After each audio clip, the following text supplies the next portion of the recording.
You ready to kick this next team around? Kick 'em like Pinion. Kick 'em like sucker. Yeah, shiver me timbers. It's been a cold winter. The Bucs putting the foot on your team. Call Master Splinter. I'm feeling a glimmer. I'm 79, 99, 02, 20. It's time to ride. Let's go. We'll set sail for our own city. It looked easy, but wasn't pretty. TB12 at the helm. That's the golden fairy tales. Buried the packet Lambo. Pulled up, burned out like a Lambo. Cut off the lights in the Superdome. Third time's a charm. Did a Super Bowl. Yeah. And that Washington football team, you see a thing. Chalked them out. No fans in the stands to witness a murder scene. Too many weapons to describe. Ask me, I've never heard of teams assembled to damage and bash of things. Just pillage and plunder, we laying siege. Raise the flags, raise the flags. Hit them fast, secure the bag. Secure the bag. Don't even blink, make them walk the plank. Walk it, light them up, let's make them sing. Make them sing. Fire the cannons, fire the cannons, fire the cannons. Oh, Bucs, yeah, we own. Fire the cannons, fire the cannons, fire the cannons. Whole fields are red. Let me give you 55 reasons why this is our season. Palm trees breezing, opposing teams bleeding. Treat them like it's treason. Don't stop till they stop breathing. We savages feasting, them babies still teething. Oh yeah, Mike Edwards Godwin, now AB boy we mobbing. GRONK, that man got his robbing. Out of retirement, somebody call the fireman. Scooter, Scotty, Miller, burning boys, they looking tired, man. Great, looking great. That old line, seal your face. Smith, Marvin, Jensen, Hurst. After fire makes you hurt. Put our enemies in the dirt. When Big Lee get to work. Rojo, running, robbing, Ray J, go berserk. Yeah, APP, make a QB, take a knee. Levante, make a break when we on D. Beat the Bay all day, ghost in the beast. Never like get lost, who will never cease. Shaq backing up sacks. Even our backups breaking back. All right, welcome back to Buck What You Heard. My name is Gene. You can reach me at Buck What You Heard. You follow me, I will follow you back. Yes, I'm Fire the Cannons always gets me hyped up. That's my new theme right here for this year. My guy, Michael Levi. What's going on, bro? Thanks for letting me use your song, man. Thanks for blessing us with this song. Appreciate you. I'm joined by my co-host here, KB. How you doing, man? Good, not to be mistaken with Shaq Barrett. And by the way, I'm not a rapper. Exactly, but you could be easily. No. So, wasn't born on 8 Mile. So after 11 games, the Bucs finally lose one, and they lose in convincing fashion. So, right now, a lot of Bucs social media is in panic mode right now, not sure what to do or where to go or who to talk to. And, so everybody's reaching out like, man, our secondary needs help. And lo and behold, boom, ask and ye shall receiveth. Richard Sherman is now a Tampa Bay Buccaneer. As a matter of fact, I'll go a step further. Richard Sherman was at camp today. What are your thoughts on that, my friend? Oh, we'll get to my thoughts on this. I think the turntable should be turned back on you because a little birdie told me that not every Bucs fan in the community is excited about this move. For me, I'm still enjoying being defending world champions. The Bucs have only lost one game, and they won games that they shouldn't have won. So, I mean, I'm enjoying this. I'm along for the ride. And in previous years, I've gotten hyped up with free agent moves. Sean Golson, for example. And those things just didn't pan out. So for me, I am happy if Richard Sherman can come in and help the Tampa Bay Buccaneers win games, if he could kind of shore up and solidify that secondary a little bit, that's definitely going to be helpful.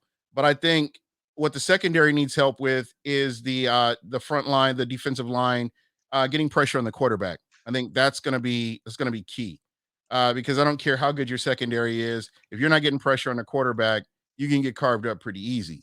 So again, I'm happy he's here. If that's the move, that the general manager and the coach have decided upon, and this is what they're going to do, I'm good with that. I'm not going to be like, oh man, he sucks and I don't care if he's here or not. No, my whole thing is I just been even keel this whole season. And you can attest to this. I've been like even keel. I've been like, oh, okay, let's see what happens. My whole thing is let's see how this unfolds. Because the secondary this time last year, how good was our secondary the Bucs secondary this time last year? I mean, just in general. I mean, it took a while for them to get into sync and get rolling, but eventually they did. I believe that with Tom Brady at the helm, I think that there are a lot of things are going to get corrected. I don't think this is going to stay the way that it is, personally. Gene, So what if I told you though that this defense is performing pretty much the exact same that they did last year, just this year, I would believe it. minus just 2 injuries?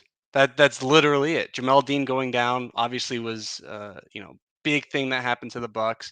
Don't wish that upon anyone. Glad that he was at practice today. His knee injury was very minor. Still experiencing some soreness from what Oh BA yeah, of said, course. but he still practiced even in a limited capacity. And Sean Murphy Bunting, we don't know when he's going to be back. And Gene, believe it or not, this is a team until they play the Saints, until they play the Rams, until they play the Bills. They're going to be playing set. They've played 75 to 80% of zone against teams that are not elite offensively. What's Richard Sherman really good at? Zone. Yep. What are the quarterbacks that we're going against coming up? I mean, we're going against a rookie. We're Mhm. going against Jacoby Brissett. We're going up against later in the year. We're going to see Sam Darnold. I mean, these quarterbacks. We have a really easy schedule from now until October 31st when we play the Saints, and then we have the Yeah. bye after that. The Yeah. Bucs have the third easiest schedule according to ESPN's rankings of strength of schedule. Yeah. But to me, and this is where I'm going with this. This is the same roster you had last year, with the exception of Richard Sherman now. And Joe Tryon going out there and playing. I think he's going to be a contributing factor as he gets more reps. I think he's going to settle in quite fine. Again, personally, I think it's just these guys all coming together.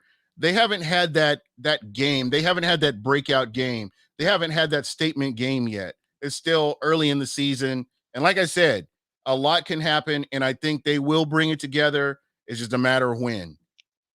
Things could be worse too. Heck, even the Chiefs are 1-2 right now. I mean, the Packers got blown out week 1. The Saints got blown out week 2. Like the Bucs really haven't even been blown out yet. Yeah, that game was a little bit out of hand at the end there. I'm not going to really count that last touchdown where Gio got hurt. The game was pretty much over at that point. If you Yeah. ask me, Brady, Evans, Godwin, Gio, none of those guys should have been in the game, especially with Vaughn, dressing up for the game. So I'm not disappointed. In fact, I think every team needs to have that, maybe not the Saints 34-3 loss last year, but just a nice little kick in the mouth, lets you know that you're human and Mhm. you bounce back the next week. I mean, we know Brady's focused, Gronk's focused. BA said it best. 99% of the players on this team. This is just another game coming up. Those other two players. I mean, this means everything. I mean, Right. Brady he said he knows, what the smells are like, what the winds like, what fans are going to be sitting in what sections for this game. I mean, this is what they play for, and I think everyone wants to show out this upcoming Sunday.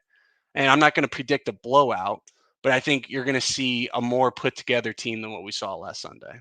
Oh, absolutely. I think this was a statement. That was a statement game. And don't get it twisted. I mean, the Buccaneers are the defending world champions. Everybody they face is going to be throwing their best at the Tampa Bay Buccaneers. Target, baby. Everybody. I don't and yeah, there you go. They've got that bullseye on your back. What you look at Sean McVay doing Skippy McSkipperson often halftime, just because they were doing well. I mean, it's I'm serious. He did Team it twice too, Gene. He did it right before the half at the missed kick, and then after the Djax touchdown to open the Yeah, second half. I mean, you could tell McVay poured his heart and soul into this game. yeah. And if He anything, wanted, it's going to put stuff on film that's going to help us. I mean, we yeah, know that the Sean Paytons, the Sean McVays, like they're going to take advantage of us in the preseason, or assuming the regular season. It's, can we make those man adjustments? Are we going to show up the way that we should and play the defense that we should be playing in the postseason? Because I mean, I had a back and forth with Jake Arians after this game, and I know everyone's on me for Byron Leftwich and my criticism of him, and I'm not pinning the loss on Byron. I want to make sure everyone's clear of that. However, I on this podcast, on my Twitter account, I've been telling all of you this team is going to play soft zone the entire regular season. It's going to happen. They're going to give up a lot of points. They're not going to be the number one fantasy defense. They're not going to be, anything crazy other than the occasional really big turnover games. They're not going to be that top tier elite defense week 1 to week 17. The offense to me has no other excuse. The offense has depth. The offense has, I mean, we're seeing what was our running game last year compared to this year. A lot of it has to do with scheme. And Mhm. I'm giving Todd Bowles the benefit of the doubt. And I haven't been giving Byron that because I think he proved it in the Super Bowl. And I think he proved it in week 2 against the Falcons. He can call a game that allows us to play to our potential. He didn't do that Sunday. Yeah. And again, I don't understand why he reverts back to certain things. I don't know if it's what he's saying. I'm not a head coach. Number one, not a head coach. Don't claim to be. But when you see some of the things that you're like, well, why this call? And from what I hear, rumor has it that all 22. I don't know if it's back. It may have already be back. Weeks 1 and 2 have been uploaded apparently, and then week 3 comes out this Thursday or Friday. Finally. All right. So we're on the bigger and better things. So I'm gonna shut my mouth right now until I can actually look at some of this stuff and come back with a better answer. I'm gonna cut that short. Well, I can save you some research if you want to go into our run game. And I know BA's got a lot of flack from the fans because he said he thinks Rojo ran well on Sunday. And I'm actually not going to disagree with him. You could see the linebackers and safeties, the box heavily increased, and players were playing downhill the moment Rojo stepped onto the field. He had 2 decent runs and then was basically met at the line his other couple runs. Right. On those But 2 runs, he did pretty well. But yeah, he was on for 1 series. yeah, exactly. And they're not, BA does not have a problem not committing to the run. I mean, it's just like, I'm going to go to USC. I'm deciding I'm going to go to Alabama. He just, hey, we're going to do this. No, we're going to do this here. That's kind of how he is. If whatever he feels like is working is what he's going to go with. But again, the Bucs are defending world champions, and the Bucs only have 1 loss in their record. I'm enjoying this, and the Rams are a good team, and I believe that the Bucs will see the Rams again in the playoffs. And I really do believe that the Rams are beatable. Just watching them. Okay. And it's early in the season. I would rather have these losses. I would rather have these mistakes. I would rather have these penalties now as opposed to week 10, week 9, week 8, whatever. I would rather see that now rather than then. If you can clean this stuff up, the O-line, the O-line is doing what they're doing for the most part, but that defensive line of the Rams ain't no joke. So again, it was a great game. It was a great game, and the Rams are going to be a really interesting team to keep an eye on. I think if the Rams don't make it to the Super Bowl, I'm starting a tradition just like the Miami Dolphins, and where the home team doesn't win a Super Bowl, we're breaking out the champagne and we're going to celebrate just like the 17-0 seasons. Anytime somebody undefeated goes down, they break out the champagne. When a home team does not make it to the Super Bowl to host, let's break out the champagne. What else? What do you think? Yeah, I mean the Rams are the only team I would like to avoid. In the playoff type scenario, I think we've proven that we can give the Packers some trouble, even with Aaron Rodgers playing at an elite level. The Saints, without Drew Brees, he wasn't even there. When he played last year, really in that playoff game. I don't think Jameis is going to take that next step. But in terms of in that tweet that I made regarding the strength of schedule. Bucs have the 3rd easiest schedule. New Orleans has 11th. San Francisco's 15th. The Rams are 16th. The Panthers, the 3-0 Panthers, Gene, are 19th. Seattle's 23rd, and Green Bay's 25th. In terms of these teams are having really tough schedules. We know the NFC West is going to beat each other up. The Bucs Mhm. can still go 14-3 very easily. If you Yeah. if you look at the schedule, to me, it's the 2 Saints games and the Bills. Yeah. And I am going to say that this is the ultimate team game. Football is the ultimate team game. And, as at the beginning of the season, I've always said, you got to keep your eye out on the Panthers. I've said that. That. And everybody rolled their eyes at me. I went on a Panthers show and told them, keep an eye on the Panthers because they're going to, you never know what they're going to do. And they rolled their eyes at me because I think the only thing that I wasn't sure about was Sam Darnold. At the end of the day, I really believe that the Panthers can be a problem for teams. If you overlook the Panthers, you do it at your own peril.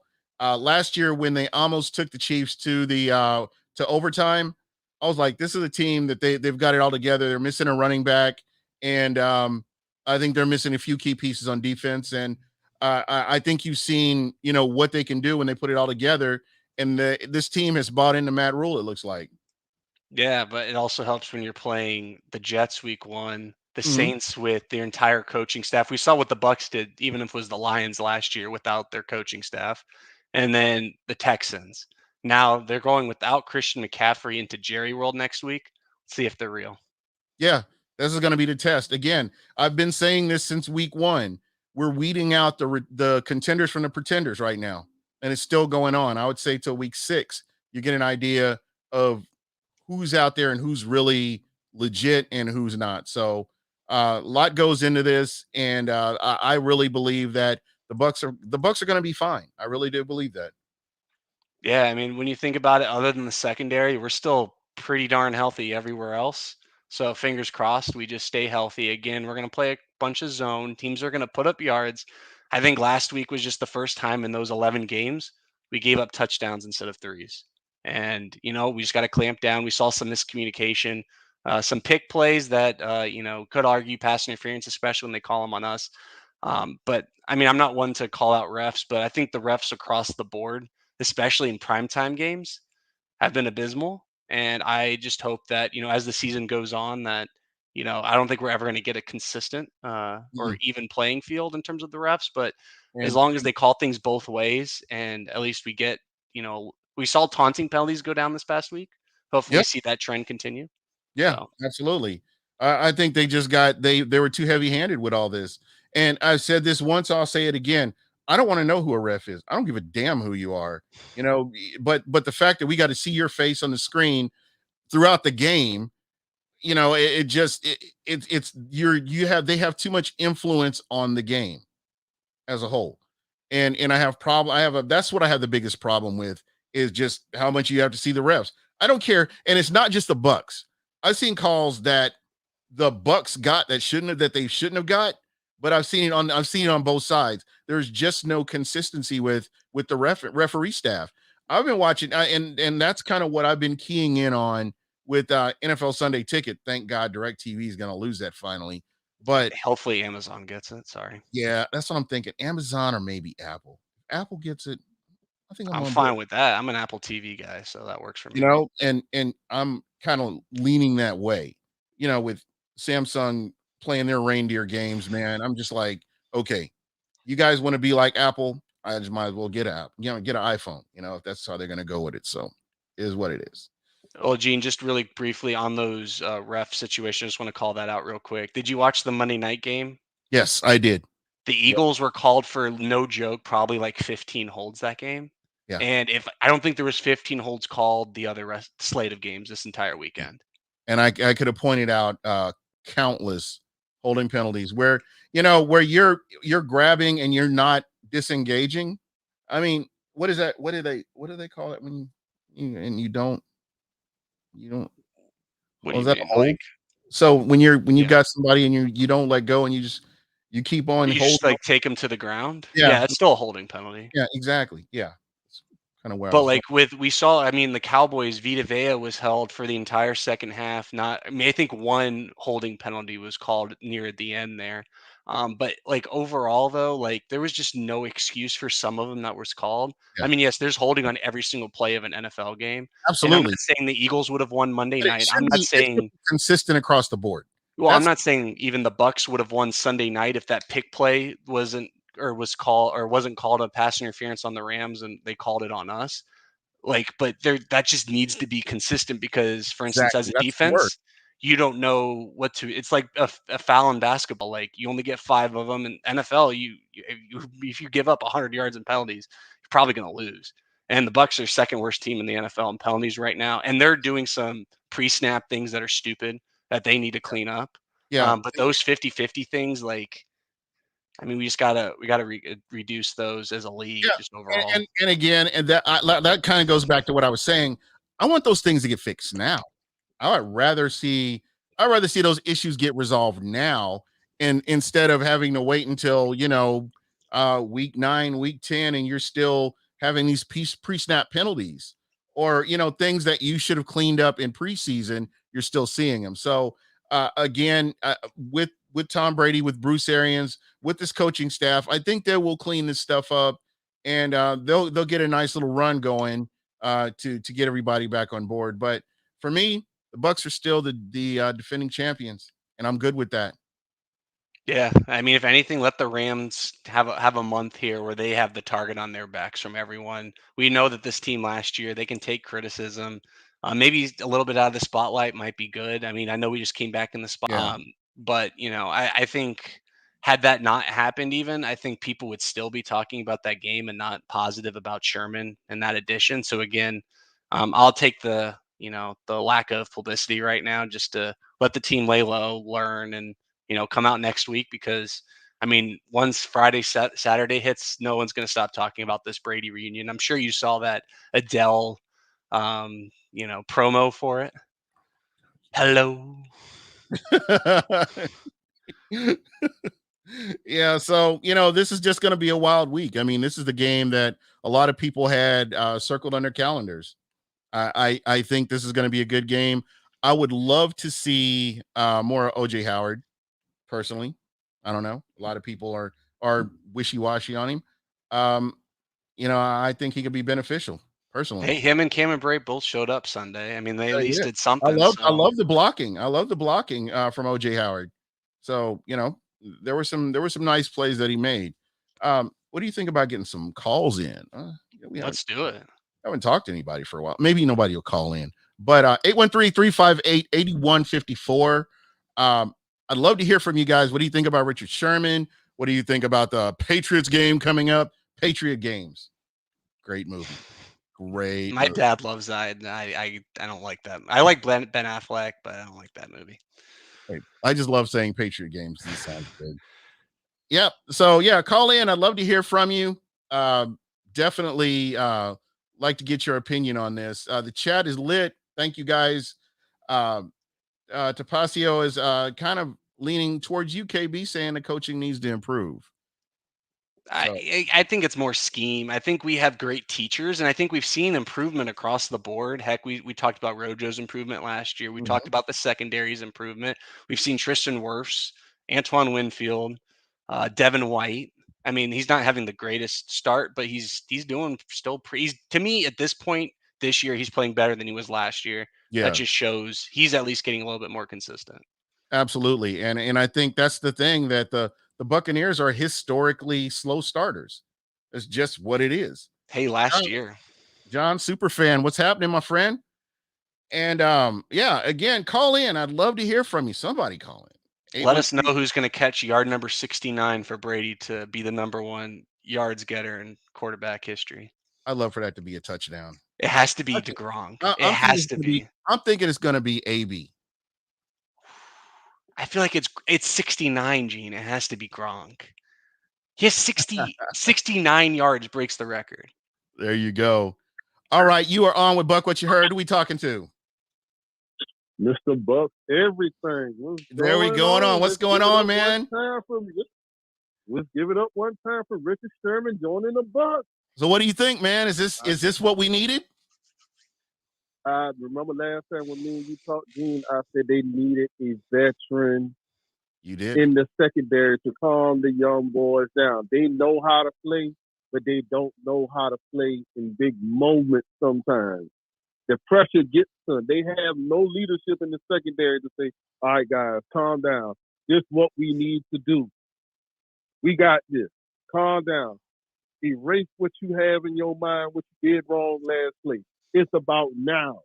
And just like someone said earlier, that it's not about the skill set with Richard Sherman. It's going to be more about the leadership on these young guys that's going to help propel them moving forward. So when you think about it, when was the last time the Bucs really had veteran leadership in the secondary that you can remember? What, to leave? 2005.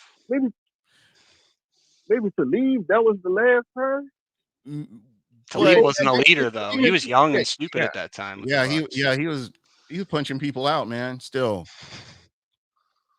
Yeah, I would say Before that, 2005 I believe it was Ronnie when he I guess it retired. would have been Rondé, that was it. Barber. I guess it would have been Rondé Barber then. That is crazy. And I mean that in itself shows you what kind of team the Buccaneers are to have to win a Super Bowl with such a young team and to be able to do what they've done, in that secondary with a young team like that. It's a credibility to all the coaches on the team. But one thing we got to stop doing, we got to stop getting out coached by some of these up and coming coaches. Not saying Sean McVay is not a bad coach, but That if you guy, go back and you look at the last 3 games that we played the Rams, you have done the same thing to our defense. Assign blocking. You go get Devin White. You on this play, go get Levante Davis. You go attack Carlton Davis. They have assigned blocking every time that we play them. And I don't understand why BA cannot see that. The whole game, they abandoned the run. They said, okay, we're going to take Gronk away on 1st and 3rd. Jalen, you get on Godwin. We'll give you Mike Evans all day long right there. Once he seen that, and then also the other thing what killed me was every time they see Leonard Fournette got in the backfield, all right, everybody go to the flat. We know Brady going to throw to the flat. You should have seen that first quarter and adjusted your game plan out of that. Okay, instead of trying to get into a shootout, control the ball clock, the clock. Run the ball. Time of possession. First down ball. There was no reason for you to get into a shootout with the Rams right there. Right. You played right into Sean McVay's hands with that, wanted to get into a shootout. That's what he wanted us to do. Yeah, and we had the defense on the field too long that whole game. I can't argue with that. KB, what do you think? Yeah, when I on this podcast last week, I said this game was going to come down to 3rd down conversions. They blew us out of the water. I mean, as Mr. Buck everything said. I mean, they knew to double team Gronk. They knew to double team Godwin, or at least put Jalen on Godwin. They knew to do the small things to at least have a control in the outcome, because with no AB, you have a 50-50 throw to Mike Evans, or he's just running like a curl or something, basic that, Darius Williams could stop. And the Rams on 3rd down were borderline unstoppable. Last, if I remember, they were 75% like on 3rd down. Right. When the game mattered, not including late in game stuff. So I mean, it's crazy. Like when you think about, McVay, he's playing to matchups and space, and he does it in a completely different way than what the Bucs do. We hear, who's open is who we're going to throw to based on that one-on-one matchup. Well, McVay, for instance, is going to scheme up that space to be open. He's going to have a half field concept with 3, different levels of a route, and the defense has to make their own mistakes. And we made our mistakes. We were young, we were stupid, but now we got some leadership. And I think when you look at the defense, you have JPP helping out the edge rushers. You have Sue helping the D tackles. You have Levante helping out the linebackers. And now you actually have a veteran in the secondary. And I think Antoine Winfield is going to benefit. Jordan Whitehead's already saying he's benefited. And I think the corners are going to for sure benefit. And then worst case, they got to earn their reps when they get healthy. I have a question. Yeah. I have a question for both of y'all. What is y'all opinion on Whitehead? Do you rather start Whitehead or do you rather start Mike Edwards? To me, Mike Edwards is a better fit with Winfield than Jordan Whitehead. That's just my opinion. I'm probably going to get shredded for this, but Whitehead hasn't been healthy enough for me to really like, I don't know. I would say Edwards. I would kind of lean towards Edwards personally, but then what do I know? I'm not a head coach. Now here's my answer, and it's sort of a cop out. To me, Antoine Winfield should be the slot corner, and you throw Edwards deep, and then Whitehead play that strong safety role. However, Bowles, BA, and Antoine have said that that's not going to happen. He's going to be our free safety. He's going to be the Ed Reed, which he's amazing at. Great role for him. Mike Edwards, I'm his biggest fan. I said that in the Devin White draft class that Edwards was my favorite pick out of all of those draft picks, including White. And Whitehead, I think he's just playing his one contract year, and I think Edwards is just going to come in next year. And I just think Edwards right now, I think it's good for him to be the third safety. He's obviously splashed. I want him to come out next year. I don't think the Bucs are going to re-sign Whitehead. I love Whitehead. I think he's just super underrated. Again, he's the only guy who's really being physical and causing fumbles, causing any sort of turnovers. And obviously, he had the big play against Green Bay last year, somehow played in the Super Bowl. I just think they both are completely opposite in what they do. And the team just likes Whitehead probably just because he's a little bit older, a little bit more wiser. But Edwards to me has the higher upside. Is that a good cop out answer at least? That's a great cop out answer. I mean, I understand that, and I also say Edwards is more physical than Whitehead, but I understand Edwards he has poor cover skills in certain schemes. It's like certain schemes you can hide his defects in certain schemes. Then it's other times to where, depending on what play is called, he's like a ball hawk. He sees it, he go get it, or he overshoots. I can deal with that right there. But what I just can't deal with is the inconsistency on Whitehead's part. Yes, Whitehead been there through Lovey, Park, and now BA. Yes, but he been in and out of that defense spot in a long time ago. I felt like we should have been let Whitehead go just because he couldn't stay healthy.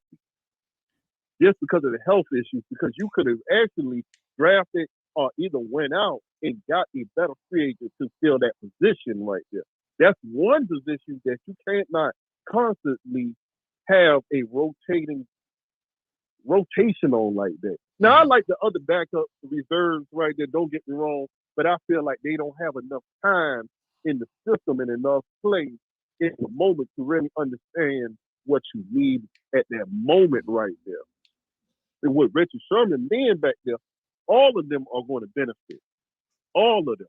But did anyone also notice when Sean McVay, what was the old Buck coach, Raheem moved Donald to the defensive end? Saw that. And he pancaked Gronk after Gronk came back in, I believe, after that hit. That third quarter, and he got around. Gronk couldn't stand up to Donald at that point. His back was hurting too bad. Yeah. He got lit up. He got lit up bad. I don't even his know. ribs. I mean, I'm surprised he didn't break a rib or something. I'm surprised he came back out on the field. I think it was stupid that he came back on the field personally. Yeah, but again, when Brady's out there, you feel like you can come back and win. I don't know. At this point, go ahead. Gronk was actually trying to support Brady. He felt like the team needed him, and me myself as a coach, I'd have told Gronk, you done for the day. We got OJ, we got Cameron Brate. They're not scheming for them, but they're scheming for you. So here we go back to the coaching part of it right there. All right, Gronk, you good. We got more than enough tight ends. You get help. You sit down on the sideline. We don't want nothing else to happen to you right there. But it should have been a legal flag hit on that play because Gronk was defenseless on that. Now, they talk about defenseless receivers. You cannot say he was not defensive. He did not see Leonard Floyd coming on that hit right there at all. It's because he wasn't hitting the head. The only reason why they're not going to call that unless it's high or low. And I think because of his size too plays a lot of it. Well, and we saw with Devontae Adams. I would argue Adams's play was more of a penalty than what happened to Gronk, and they didn't call a flag for either of them. So again, it's inconsistency with refereeing. So I want to ask you, Mr. Everything Bucs, what would you have done in the second half to turn this game around? You as a coach, when you look at the players that are out there, what would you have done different to try to turn this game around? First of all, we would have came out second half and got into a 2-minute offense. We would have basically went no huddle all the way down, got back on the board right there. Come back out, second time out right there, defense. We need a big play. We need a pick or a stop. We couldn't allow them to go back down and score. And when DJ went down and got that touchdown, I already knew earlier they was going to go back to that play at some point in time And Bowles should have been ready for that right there. And Yeah. I would have been talking to Bowles. They're coming back to that play right there again to D-Jack. He overthrew it to D-Jack last time. But D-Jack know every time that he plays Tampa, he always will have it out for him because he felt like, oh, y'all should have kept me and kept flipping there instead of James. It never cut me. Don't worry, he will But only play let me against think the about Bucs, the Eagles, and the Washington football team. He's going to be injured and be out for the next like 6-7 weeks. Watch. Yeah. That's just how Djax is. Yeah. And remember, Mike Edwards actually slipped on that long touchdown, so there's no guarantee that that play would have worked had he not slipped. So keep that in mind. But I still felt like I would have played faster. And Yeah, once I that would have that been what playing, you just said makes 100% sense because when Brady is in the no huddle, I mean he's pretty precise when he's in the no huddle, and it works. You know, you getting up to the line and you're not giving the defense a chance to see what you're doing, and you know that. What do you think, KB? I think it's a good idea personally. Well, not just with Brady. Honestly, that was when Jameis was best under BA was in a no huddle No offense. huddle. So, I mean, I'm a big fan of it, but then again, I'm also like, it's week 3. Yeah, I mean, yes we lost, but like I think the coaches, yes, they want to play to win, but like I think they also have that mindset of, I mean, it is also one game. At one point, it got pretty out of hand. I mean, that's why I was surprised Brady was still in. mhm. But I think they also want to see things executed a little bit better. We know these receivers, even going from Brady to James or James to Brady, and now even this year, I don't think the receivers are running the routes that they're supposed to be doing. If I'm going to be completely honest, because we know BA's offense is predicated off of reading the defense. Yeah, and that's something that I I'm would actually, that's something I would definitely I, I'll be looking at too. Kind of going back and I looking would at the actually routes. say they started running their route better this second year with Brady there.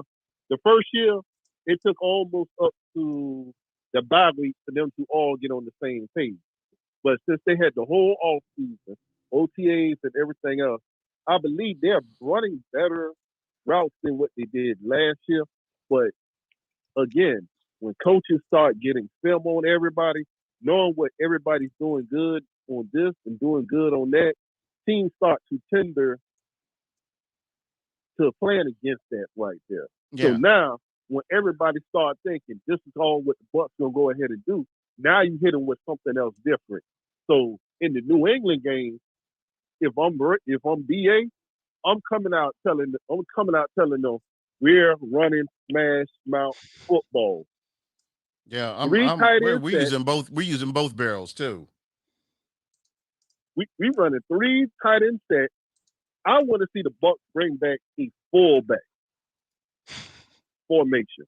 Go back to that strong and that weak formation or the near and bring the back that Rhino fullback. package from back in the Dungy days with Lorenzo Neal and Mike Alstott kind of thing. Yeah, I believe that's what they need. They need to figure out a way to bring back that fullback to when I tell you what, if you want to play Leonard Fournette and Rojo at the same time, Fournette, you go to the fullback, Rojo, you get back to the other spot.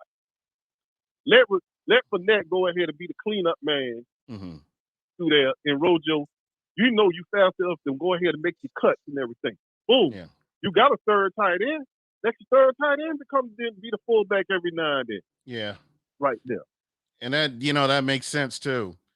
So tell everybody how they can get a hold of you. Let's see if we can get some other calls on here, but tell everybody how they can get a hold of you. Oh, for right now, straight YouTube, Mr. Buck, everything. I'm on there. I got a podcast coming soon. When can we expect this? It'll probably be about another 2 months right there. We getting all the equipment. We got the location packed down and everything. It's going to be about another 2 months. So hopefully, when you and your Thanksgiving, we'll be able to do our first show. Well, when you and your co-host get it together, let me know. I'll have you on and you can promote your show. I'm just warning you ahead of time. He's a big Saints fan, but I told him, I said, he more than welcome to come over our show, on your show, to talk about anything with the Saints and whatnot and stuff. It's Yeah. an all love show, but he loves football overall. My guy Tony Dunn is in the chat here from the Carolina Panthers, gloating a little bit about their first place in the NFC South. So, hey, anybody's welcome. That's what I say, man. It's football. We all have fun with it. And it should be fun to see you two talking trash to each other. Saints and Bucs, that's what they do, because the Atlanta Falcons are non-existent. So they don't have nothing to say. But anyway. You're right. All right. Well, thanks for calling. Hey, try calling back in next week. I'd love to get your thoughts on the Patriots game and the aftermath of that. And you're always welcome to call in. All right. Appreciate it. All right. And that was Mr. Bucs Everything. Again, that number 813-358-8154. I'd love to hear from you guys. Johnny Dean's in the chat. Johnny Dean would love to hear from you. Christopher Cole, Nestor with because they were talking, earlier we were talking about leadership or veterans in the Bucs secondary. And Neil mentioned Brent Grimes. Somebody, the Bucs guy who said that yeah, that guy. I almost got fired trying to do that. For doing what he did. Yeah. For saying, what was it, that he didn't want to guard the number one wide receiver because he wasn't paid enough? Yeah, that's your leader. No, that was somebody being funny. Somebody mentioned Darrelle Revis. Revis was not he's also here 1 year, and he also wasn't himself. Yeah, so I also we know Greg Schiano was all leadership in that locker room. Yeah, if you want to call no one could really be, and I love Greg, but I don't think anyone could be a leader in that locker room, really. Yeah. So what about, I guess, Rondé Barber? 2010 would have probably been. That'd have been he left right as Greg was, like, right before Greg came in. Yeah, so I guess it would have been Rondé. Would have been the last one. Alteron Werner. Okay, no. Don't you have to be good to get some sort of leadership? Yeah. Also, when was the last time you heard Alteron Werner say a word? He's pretty soft-spoken. Other than, I remember his introductory press conference. I can't tell you one quote of anything he's ever said. He was just happy to be here. So. Well, he also was paid, or happy to get paid the amount of money he did to suck it up. I heard David Mosier. I heard we freed up $4 million, but we're only playing Sherman 1.2. Do you think 2. it might bring some 2.5? So is what he can make. It's 1.2 in base that comes off the books right now, but the incentives are probably going to come off the books. Yeah. Do you think we might bring in somebody else too? Interesting. I keep hearing people talking about Marlon Mack. No, the Bucs aren't giving up draft capital unless it's in exchange for, I'll give you a 6th for your 7th. That's the only way I see the Bucs doing any sort of trade, and I don't think it's going to be for a running back, if anything. Yeah. Again, I don't think the running backs are a talent issue, even though I think they haven't played up the snuff, Rojo and Lenny included. But I think it's more of a scheme thing, and also I think it's reps too. There are some running, and again, I'm not a coach, not a GM. There are some running backs that do better as the game goes on, and you're feeding them the ball. Yeah, but it's also, yes, there's Derrick Henry, but, like, for instance, Alvin Kamara, yes, he plays a crap ton of snaps, but you know what? He only plays like 60% of snaps. Yeah, like, this is 2021. Teams are rotating. But the thing is, I don't really you can use him as an example, though. No, I'm just saying, like, he's an elite running back, and even he's not, getting 80, 90% of the workload that, like, Derrick Henry or what Najee Harris right now is playing, like 95% of snaps for the Steelers. Najee Harris is killing it too, by the way. Well, their offensive line is shit. So shout out to Taylor. But that's what I'm saying. I mean, the fact that he's still balling out like that, Yeah, see, I was trying to tell my fiance that he's doing really, really well. It's just the Steelers aren't doing that well offensively. So it's like, don't give up on him, because, he's pretty darn good. Is she's a Steeler fan? No, I was drafted him in fantasy. Oh. She knows him as N. Harris. Is she playing? Yeah. Oh, yeah. Is she winning? We have a couples league that we put together, and she's beating me 3-0, Gene. Bro, I'm you down got to 0-3 fix to that. her. You got to Yeah, well, fix I got cute, Gene. See, I tried to go after Kyle Pitts. I was like, I told myself I would never draft him. I drafted him because I was like, why the heck not? Got screwed. Injuries all So over. so let me ask you this. And I know we're just into week 3. What do you think of Kyle Pitts? And do you see the potential that everybody else allegedly saw? Okay, I think he is and I know I think people overdid the whole, he's the greatest tight end prospect Because they talked ever. about him being once in a generation, being a once in a generational player. I think that's a little bit too far, but I think he was good enough to be if you told me he was a wide receiver, I'd say he's a top 10 pick. I think he's that good, but they're not using him in that way. They're not so like we talked about McVay, playing to space, the Bucs playing to matchups. Kyle Pitts is like not even on the field, Gene.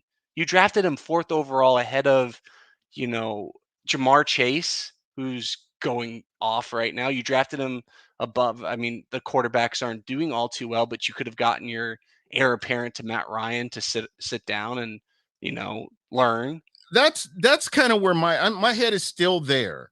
Um, do you think this will be like a mark against the coaching staff and general manager if they look back on this move and they could have had a franchise quarterback? Oh, for sure. And I mean, their head coach, Arthur Smith, I mean, he's been like an offensive assistant for like ever.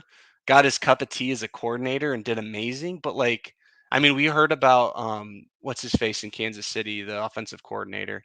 Or am I blanking? Oh, Bieniemy. Bieniemy, like, people don't want to hire him because of his lack of experience as a head coach. Well, we're seeing in Atlanta. I mean, this guy has never really been a head coach before in his life. He was an assistant forever, like an offensive assistant, offensive line, run game coordinator, then gets a coordinator job 1 year, 1 or 2 years, and then has Derrick Henry, and rest is history. And he gets a head coaching job. I mean, I think the GM identified the talent and knows what he wants, but that tells me they're not syncing up. Yeah. So I don't know. So we do have a caller. Who do we have on with us today? Mean Gene, the dance machine, the king of bacon. You know what I mean? What's up, brother? What's going on, man? How you doing? What are you? Hello? Yeah, you there? Can you hear me? Hopefully We got Adele in the chat. Hello. Yeah, there we go. I think we lost him. So just kind of going back to this, not going to happen, but wouldn't it be like the Bucs recently to come home from New England with Gilmore?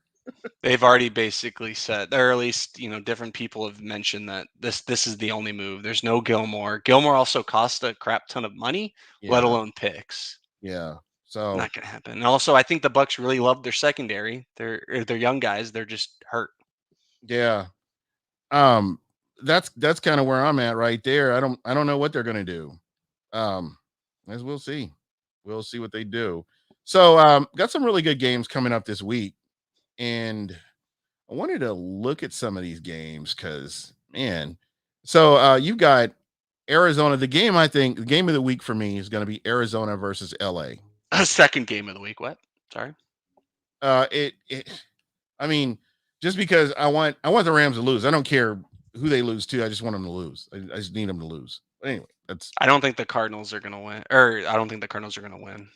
okay. So So I'm not buying, and my fiance has Kyler Murray, but I'm not buying the Kyler Murray. I just can't. yeah. It's just gonna take one injury to slow him down or one hit, and he's 5'8". I mean, I like, come keep on. hearing people talking about his size and whatever. But well, I guess we'll see. So you got Washington and Atlanta. Let's get these picks going. Let me see about getting some of these picks in here. All right.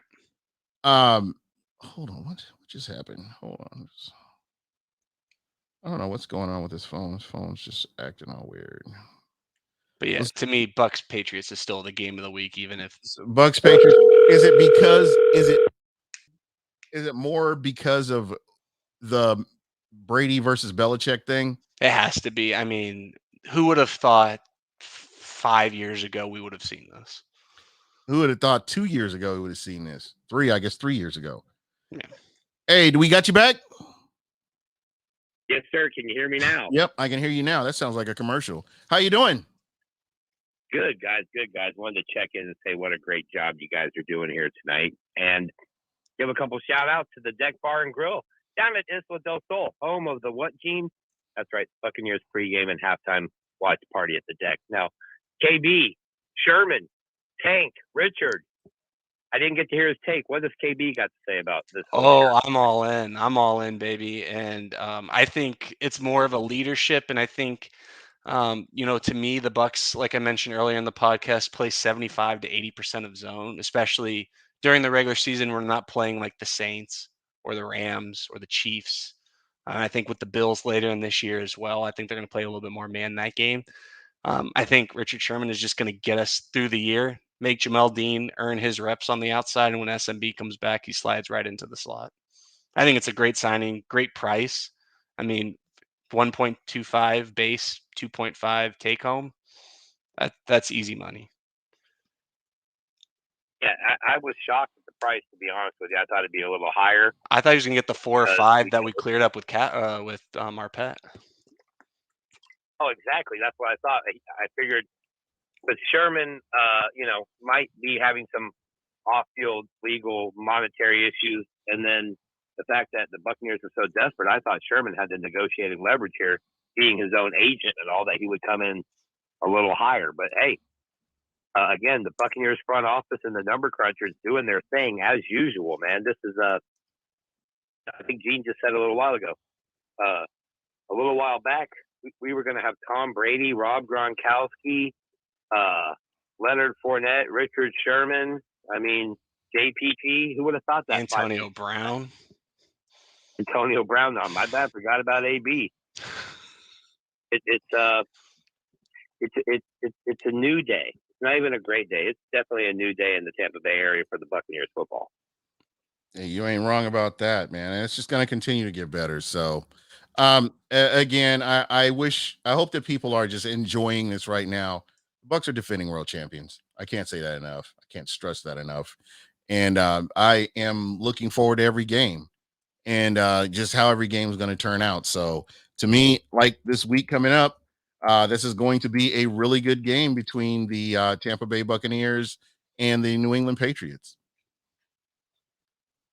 Oh, absolutely. Did anybody catch the fact that the major coincidence that this week so far, Jamel Dean's been hurt and, not really doing much? Richard Sherman flies to Tampa last night, signs this morning, and there's Jamel Dean out on the practice field doing some practice. You got to hold on to that spot if you're him. That's it, man. I mean, if nothing else, like you said, he puts pressure on the other guys to perform better to keep their spots. And, of course he's going to say, meaning Sherman, everything right in the press conferences and all that stuff. But let's be honest.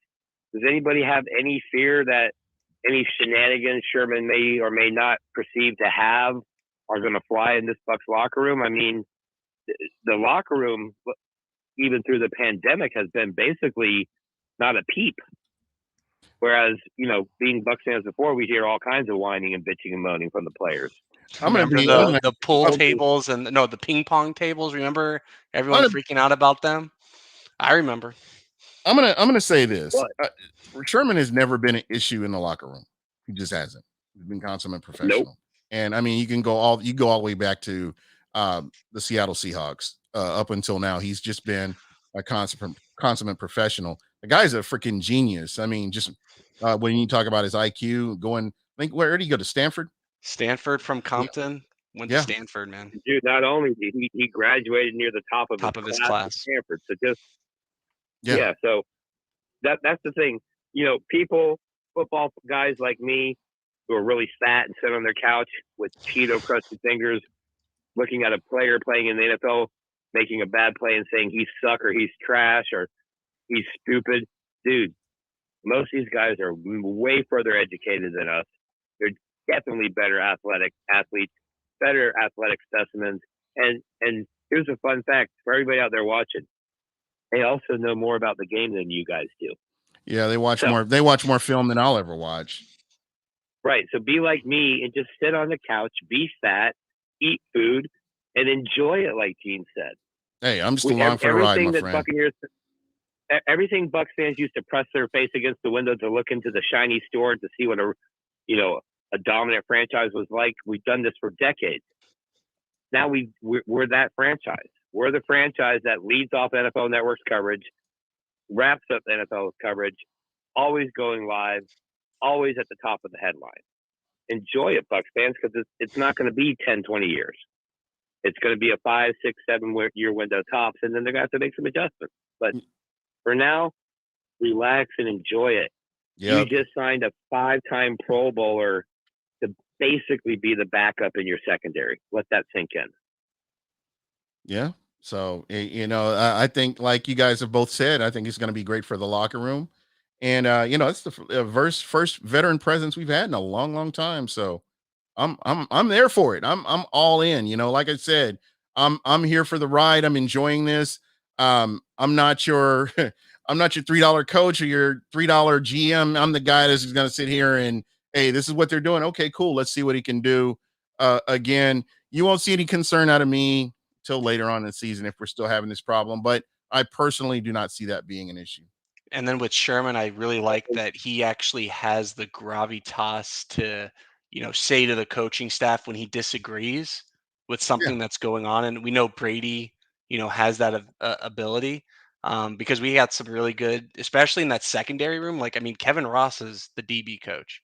I mean, he played in this league for a good while. And I'm sure the players might respect him, but they don't really know of him. They're going to look up to Sherman to kind of be like their voice and maybe help them get their own because we know Sherman is very outspoken and can help them, a lot, like take their games to the next level in that film room as well. Because we know from different guys who, worked with Rondé.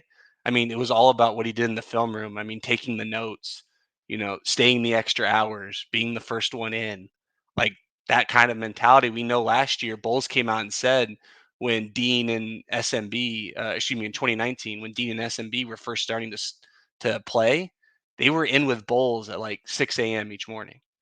Well, now with Sherman, someone's coming after their job who's already going to be there before they even wake up. And that's the other thing too, is they took it to heart and they actually used the things that they learned on film. So, again, I'm not too worried about this. We're just week 3 and I think the Bucs are going to bounce back just fine and they're going to win some games and get everybody back on the bandwagon. That's what I'm thinking. Absolutely. I'm excited and a little bit still in shock. Like I said, we saw the Buccaneers defense get depleted over the first 3 games with Murphy Bunting and then last week Jamel Dean going down, to where we saw lifetime practice squatters running around covering people. Well, okay, trying to cover people. And a normal Bucs franchise or team from back in the day, they'd be like, yeah, well, that's the hand we're dealt. We're going to have to deal with it. No, those are the starters. Those aren't the backup after injury. Those are the starters. Right, exactly. And now they're just like, oh, go ahead. No, I was going to say the real blessing here is some of these players are getting reps. You may have to call on them later on in the season. And, again, like I said, it's early in the season. I'd rather see them getting reps now and, where they're kind of needed to, rather than at the end of the year when you're like having to depend on them. So I think this will help the team overall. There's always that, you don't want to see injuries, but there's always that silver lining that these guys are getting reps and they're getting adjusted to real-time gameplay. So it always helps out in that factor as well. Oh, most definitely. And just to recap before I jump off here, Jamel Dean, as I said, did practice today, albeit limited. Scotty Miller has been put on the 3-week, I believe it is, IR. So that's probably the roster move that's going to help make room for Richard Sherman, for lack of a better expression, because Antonio Brown is reported to be coming back tomorrow, like Bruce Arians says. His 10 days are up. He's coming back either way. Yep. So, you guys, the Buccaneers still might be without JPP this week, It's not looking good for him.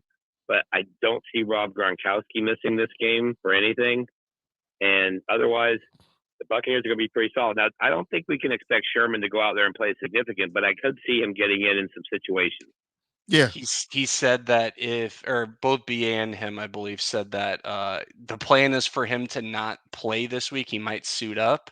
But, unless injuries or situations like you're saying occur, I wouldn't expect much from him this week, personally.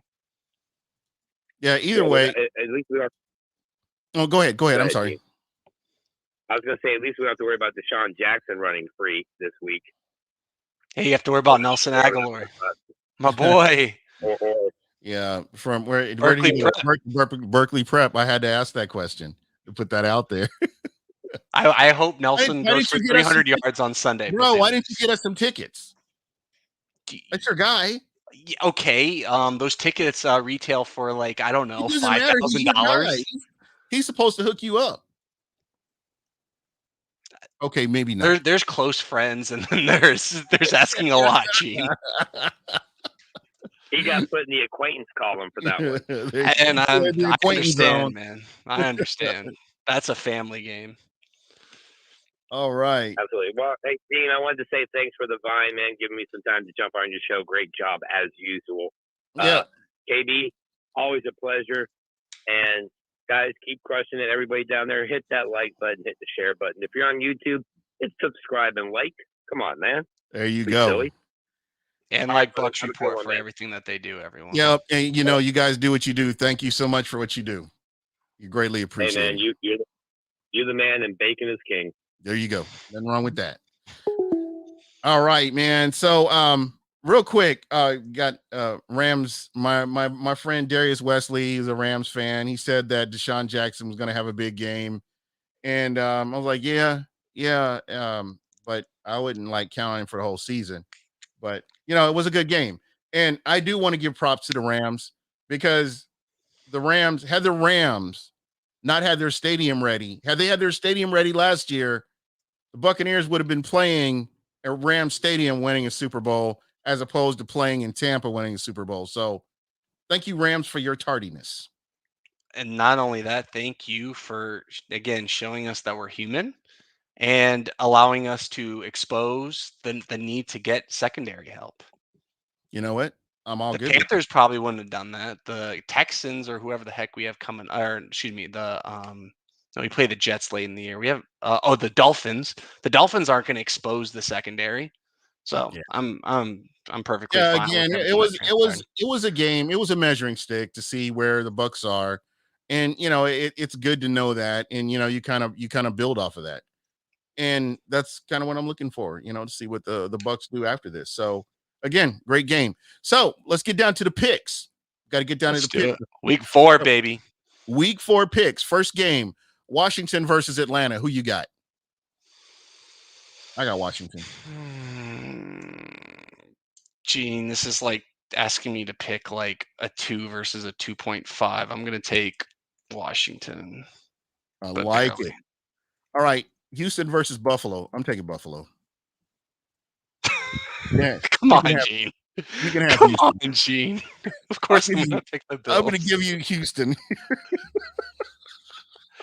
Hey, if Houston had Tyrod, I actually would say they'd cover, but I don't think they're going to cover. But yeah.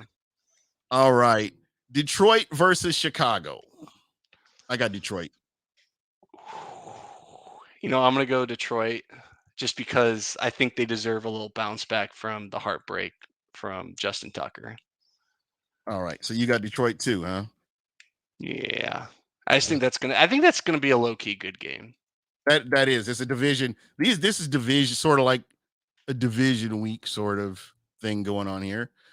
Carolina versus Dallas. I got I'm actually going to take Dallas if McCaffrey doesn't play.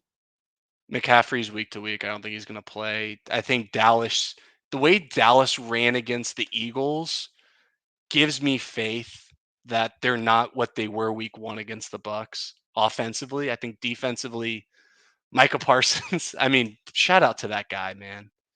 He's actually been a really good player for them. And incredible. Who saw that coming?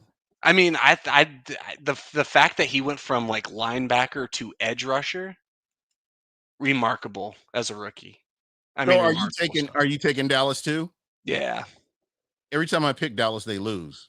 Just FYI. So Which you is picked good. them week 1? No, I didn't. I'm teasing. We We're don't not- pick Bucs games. I know. Exactly. I know. I know. All right. Indianapolis and Miami. Oh, it's at Miami. I'm taking Ooh, Miami. I'm picking. I believe in Jacoby Brissett over Jacob Eason, Yeah, I'm taking Miami. or no ankle Carson Wentz. How do you sprain both ankles, man? It's like getting fired on your day off. You should But call him anyway. Lieutenant Dan from Forrest Gump. Can I please trademark that for once? All right, Cleveland versus Minnesota. Where's it at? Oh, it's at the Vikings. At the Vikings. I'm taking Ooh, Cleveland. You know, give me the Vikings. Kirk Cousins done really well. Why not? Not my cousins. Okay, yeah, you can have him. You know, he's playing well though, Gene. I mean, Justin he is. Jefferson, Thielen's like doing really well this year, like low key. He's like the second, third best. Like he's like Cooper Kupp, the small little white boy who's putting up obscene amount of yards and TDs. Yeah, there you go, man. That's your fantasy cheat code right there. All right, Jameis Winston and the New Orleans Saints versus the Giants. Where is this game going to be played though, Gene? This is going to be played in Nolan's, allegedly. Wait, what? I thought they're not going to be able to play for a little bit. I'm almost positive this is in New Orleans. If it's New Orleans, it's an easy dub. Yeah, it is. I'll give them the easy dub. They haven't played. Have they played in the Dome since they lost? Yeah, I guess they have.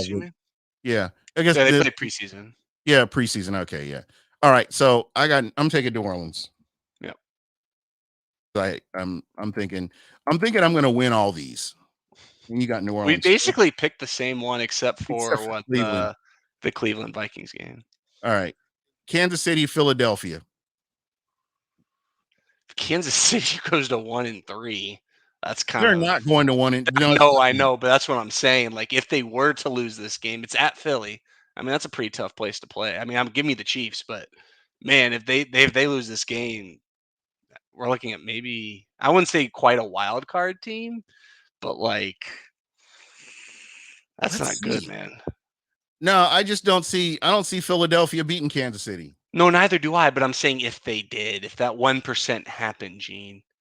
Because that defense isn't good, and Jalen Hurts got exposed by the Cowboys, but I mean, it's at Philly. That changes things. So is Tyreek Hill hurt or something? What's wrong with that guy?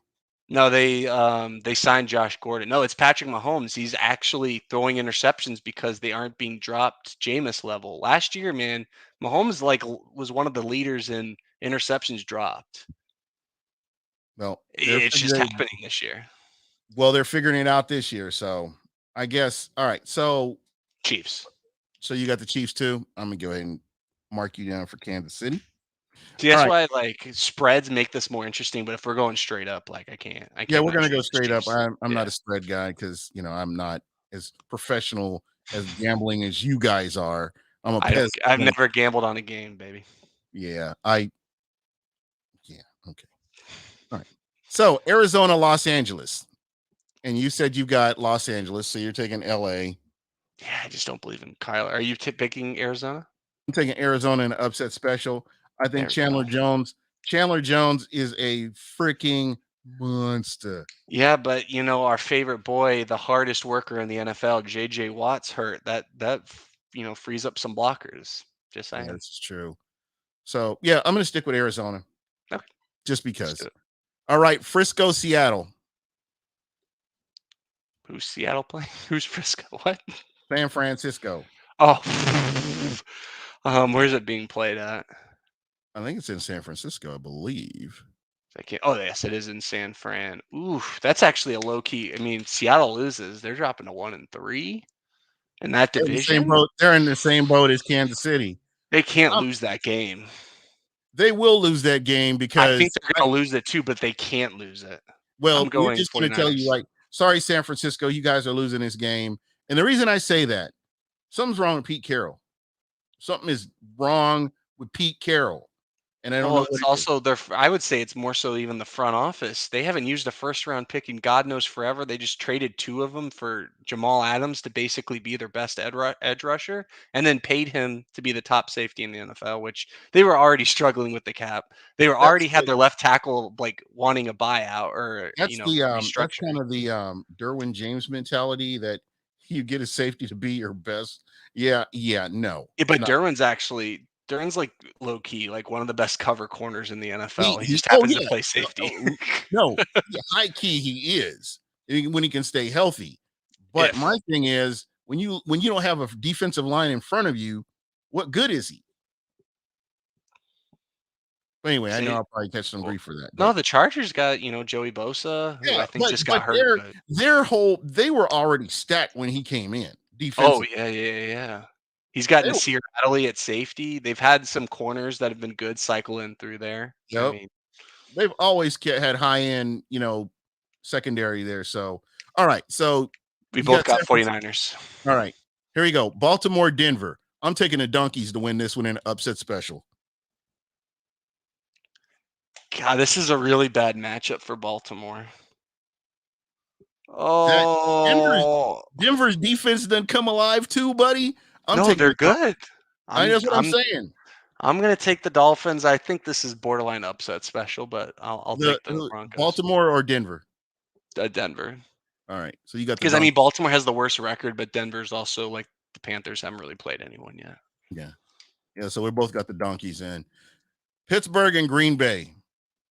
Man bun versus bathroom Ben. I'm not taking bathroom Ben. So you got A-Rod showed me he's good, so I'll take the Packers comfortably. Yeah, I'm taking the Packers too. I just don't think that the Pittsburgh Steelers got it in them, and I'm taking the Packers. All right. And last game, Las Vegas versus the Chargers. Damn, this is actually a really good Monday night game. No Manning cast for this one, which I'm taking the Chargers. I love their QB.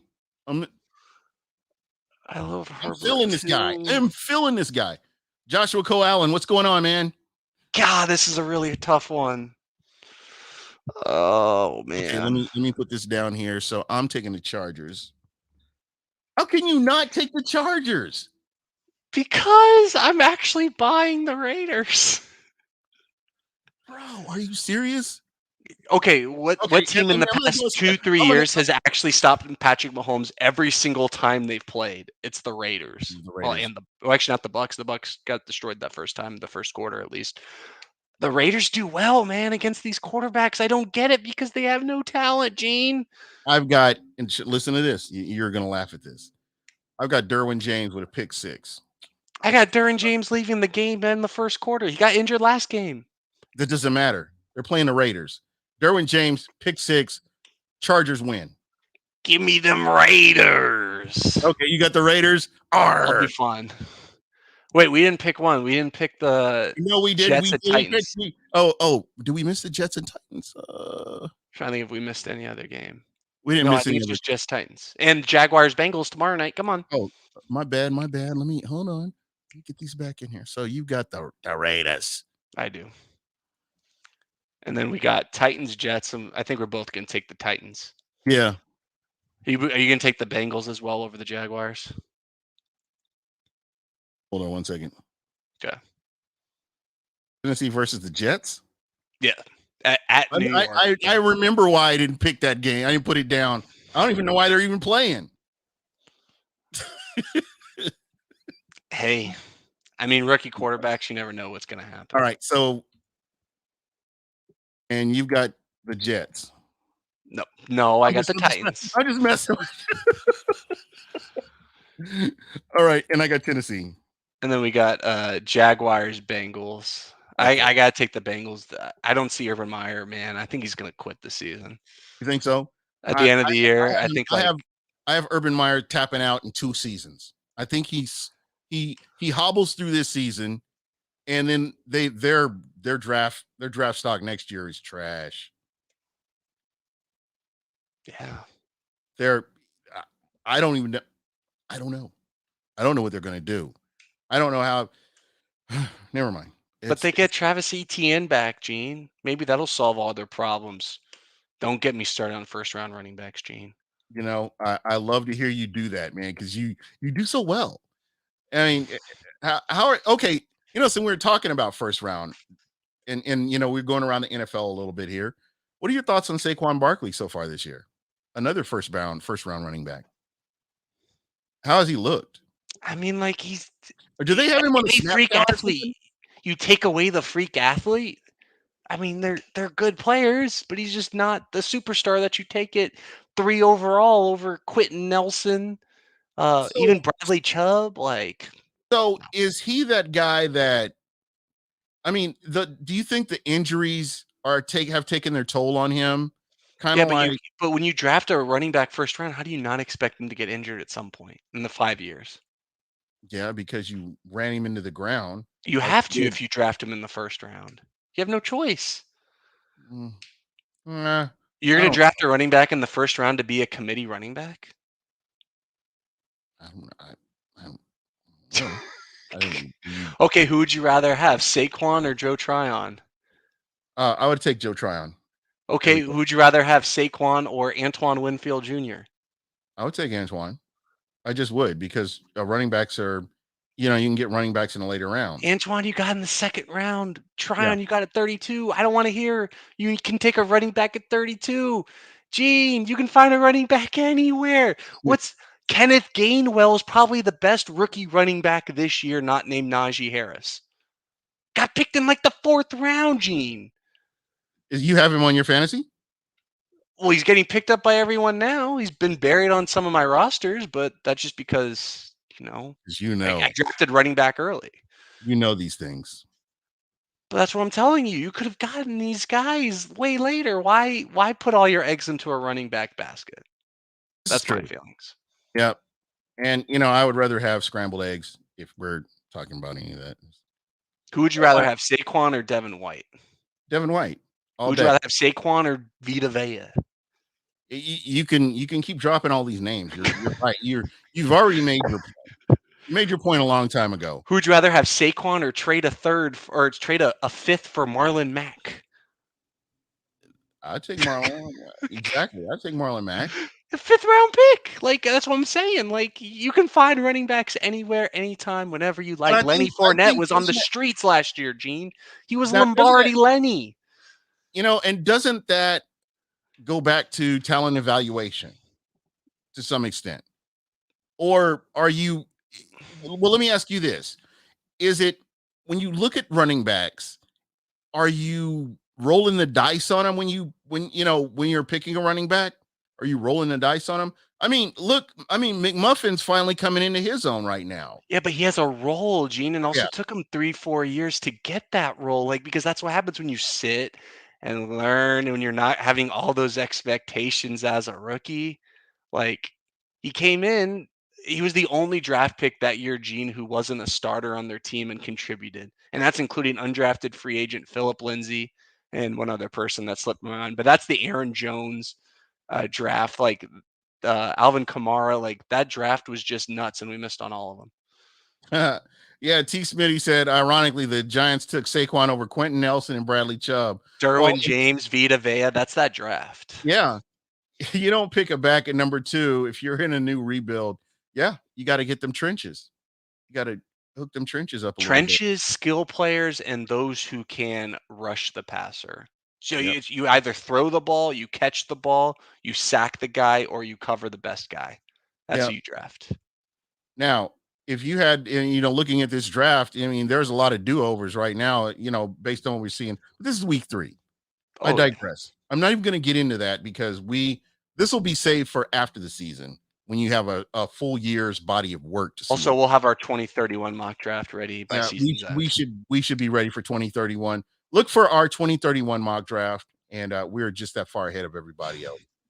All right, so we did decide Jags Bengals. You've got the Bengals. I've got the Bengals. Joe Burrow is something special. I love his play too. I think he's going to be a very solid quarterback for years to come as well.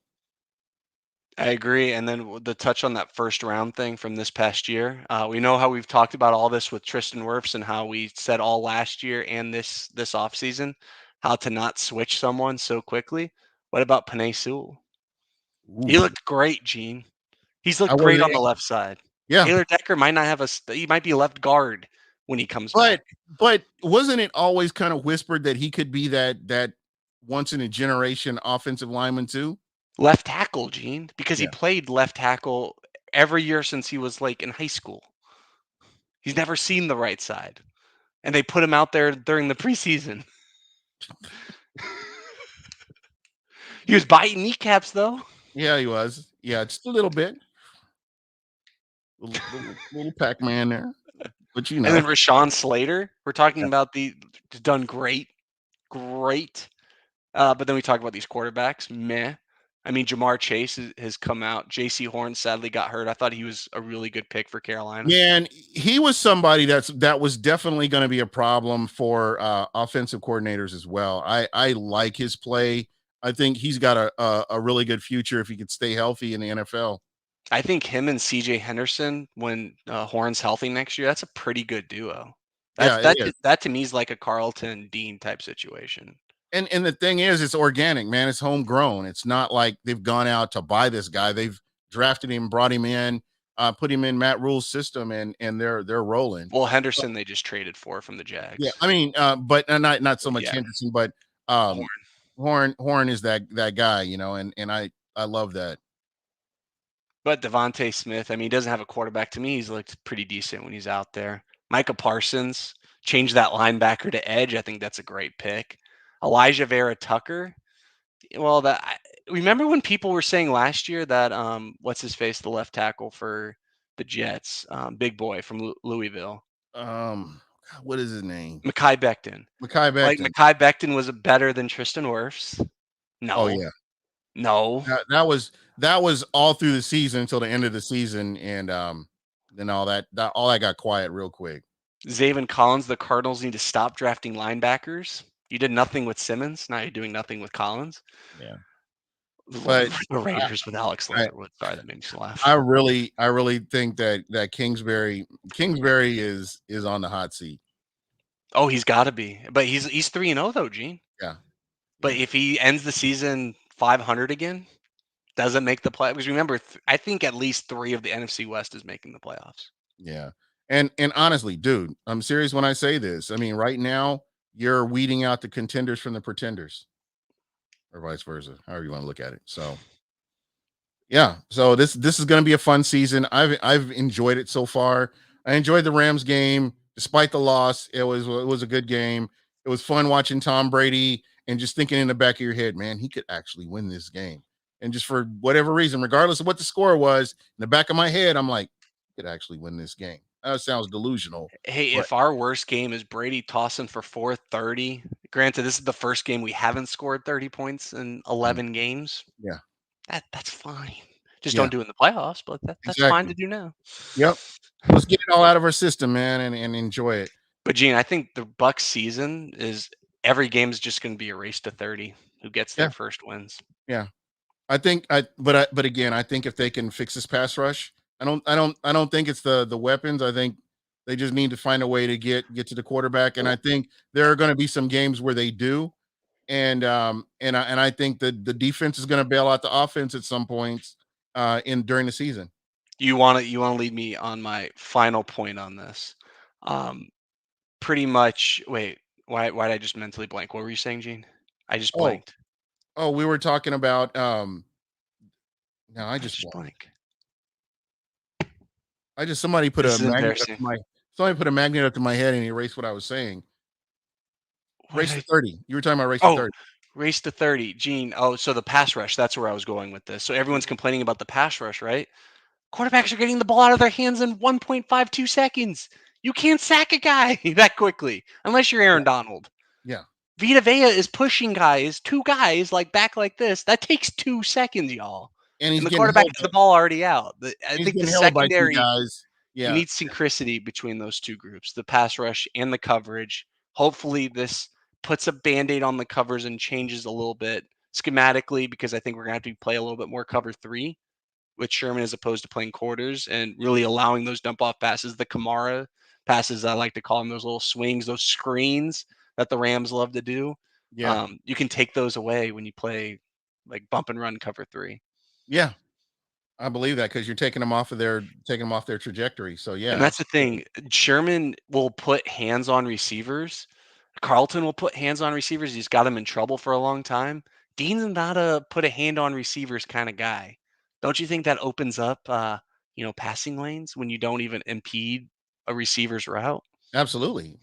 Because you're running your route with hey, I'm gonna just go in and get there with nobody stopping me. Yeah, absolutely. Yeah, you don't think Cooper Cup, if you don't touch him, he's gonna get open?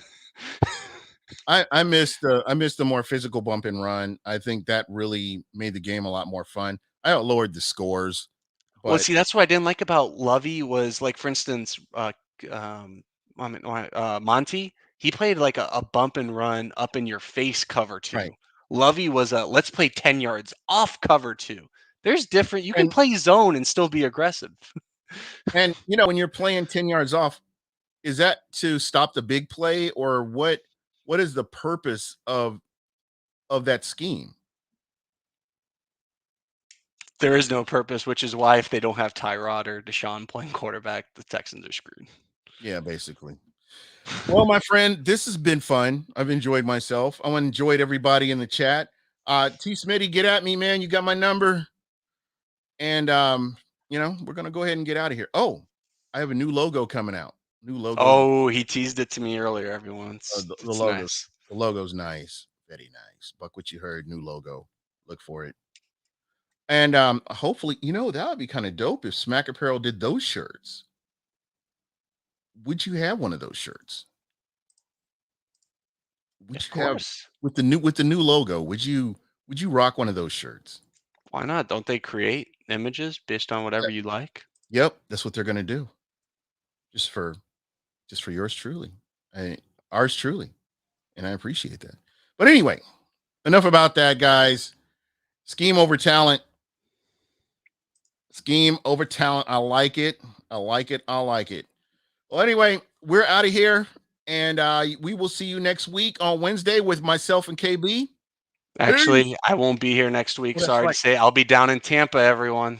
Oh, you'll be in Tampa. So what you need to do, I'm going to tell you right now, you and the wife, you guys need to go to the Cannon Fire Grill, the Cannon Fire Brewery. Text me. I will text you. I'll get you in touch with Matt. Keith, all y'all tell me where I need to go. I'm going to get you in touch with Matt. Very romantic place for you and the missus to kind of hang out. The menu is incredible. I had these chimichurri French fries that were just. Oh, you did? You were talking about these. You and They Plus. were incredible. But anyway, enough about that, man. I'll be back in 2 weeks. I like how you did that. I see what you did there. But Gene will have someone, I'm sure, probably Plus or someone good to come in. I forgot about Plus, man. Plus will be here pretty soon, so yeah, it's gonna be fun. Maybe I'll meet up with Plus. Yeah, that's a good idea. I will arrange that. I'll be behind Plus as he's on with you and surprise everyone. No, I'm just kidding. I'll be driving that day, but it'll be fun. All right, man. Well, you have a good one, and please be safe. I'm jealous that you're going to be in Tampa, but anyway, my time will come. See you later. Peace.